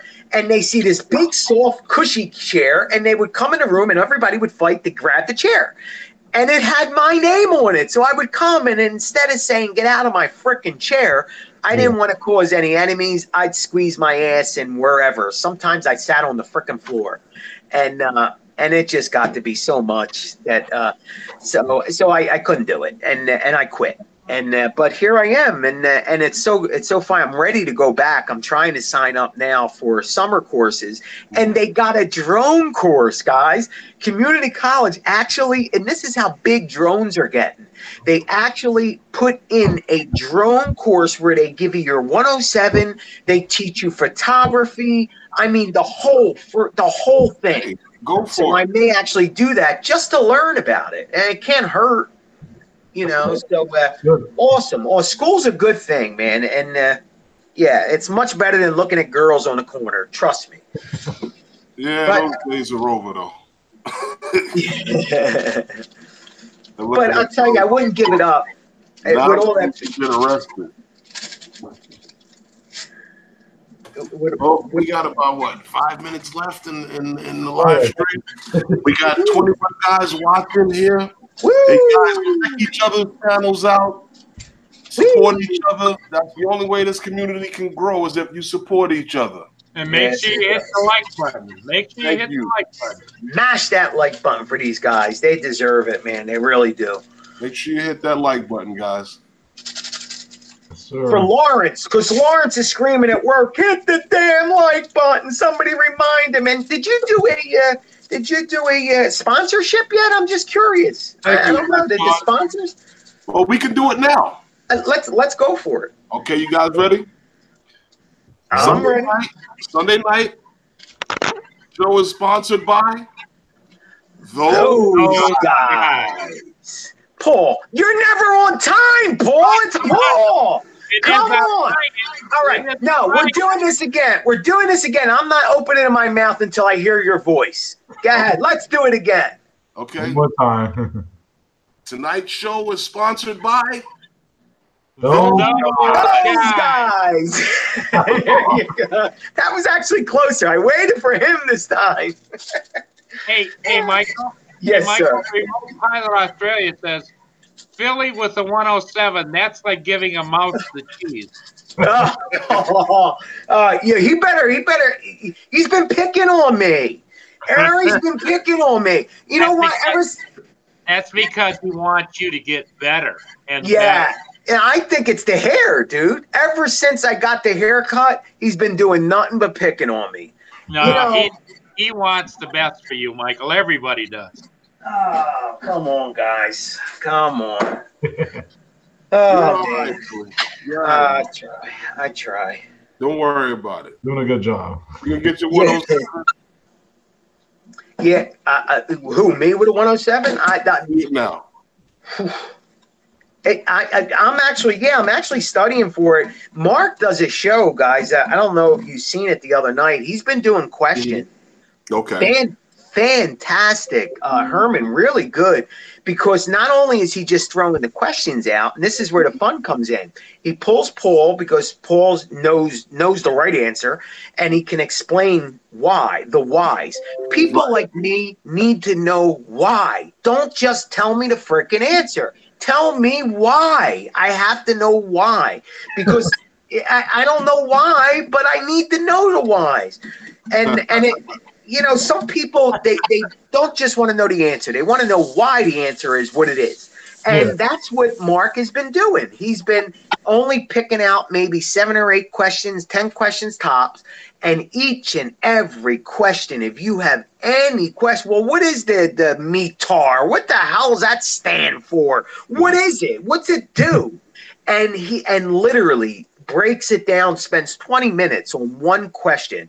And that's what I need, because that 20 minutes helps me with 10 other questions, you know, and, you know, so that one show last night set a fire in me, guys. I'm telling you, I want to get my license now, and I never wanted it. I really didn't. I could have cared less about it. So it's cool. Information is really cool. Yeah. Well, it's 7 o'clock, and Val's Life will be starting up now. And everybody head on over there if you know the channel. I mean, I assume everybody here, this is all the regulars. I see in the chat, everybody should know Val's Life by now. Yeah. I don't. Just type in Val's Life in the search box on YouTube. Yep. Awesome. Yeah, you should be able to find her. Yep. Who's she interviewing tonight, Paul? She has Artco Solutions. Artco. Yep. I'm gonna head over there and check that out. Yes, sir. Me too. I tell you what, it's been a pleasure. I know you guys are probably ready to get off with these two knuckleheads on here, but Michael and I enjoy you guys immensely. We try to catch your show, and thank you. And we miss Lawrence, but you tell him you guys did aces with us. Yeah, you really did. Thank you so much for sending me the link. Both of you guys coming on. Yeah, Justin, thank you, buddy. Thank you, Justin. Thank you for coming in. I have your emails, and anytime I go on, I gotta go to emails too. Send you a link before the show. Okay, my friends, you take care. I'll see you later, guys. Thank you again. Bye-bye. See you later. Everybody out there in the chat, you guys, I will see you. I thank you for coming on. I thank you for sitting here for 2 hours with us to discuss drone news, the laws and the rules and regulations and things that affect you in this community. And like I said, guys, only through sharing with each other and supporting each other can this community grow. Yes, sir. And I thank you once again for stopping in with me and Justin. Justin, you have anything to say? Thanks, everyone, for coming. I hope you enjoyed the show. We tried best, so just keep coming back and watching. We'll have more fun things every week. And thank you, everybody. And I'm signing out.